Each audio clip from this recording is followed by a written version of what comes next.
اوکی. ضربات کلان به اینجا میان بزنید. شما هم حتما دست به کار شدید. امیدوارم موفق باشید. منتظر پیام تمامی برای هستم.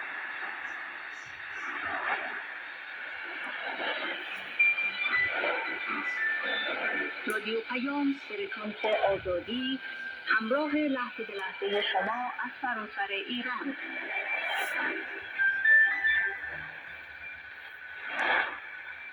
از زاکیه بیدار 77 به نوید سراجی.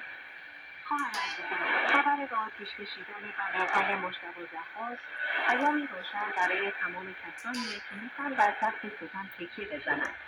ما با ایمان به ارتش آزادی راه رو باز میکنیم و پیروز میشویم. برای دریافت پیام‌های من رادیو پیام رو دنبال کنید.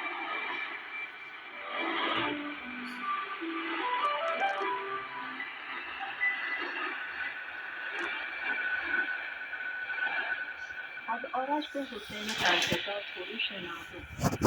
تنها راه خروج از این حالت مبیداد حکومتی که خیابونها رو با حضور بسیجیان و ساندیسخوران آلوده کرده فقط کانونهای شورشی هستند.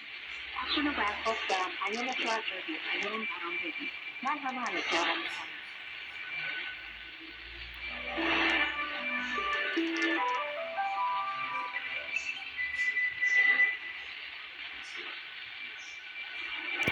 حسین سرفراز به ایرج زاهدان 110.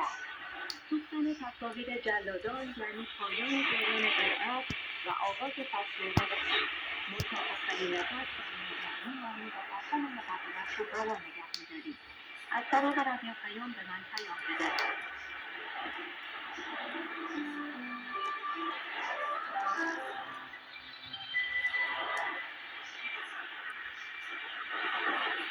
از سفر شیراز به پرویز دیدار 99.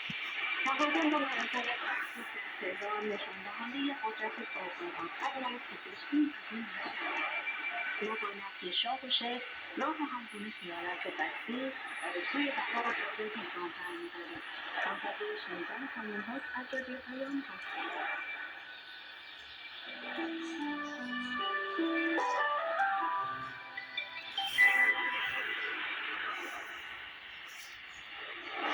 از آرش ایران زمین با عزم جذب فرزندان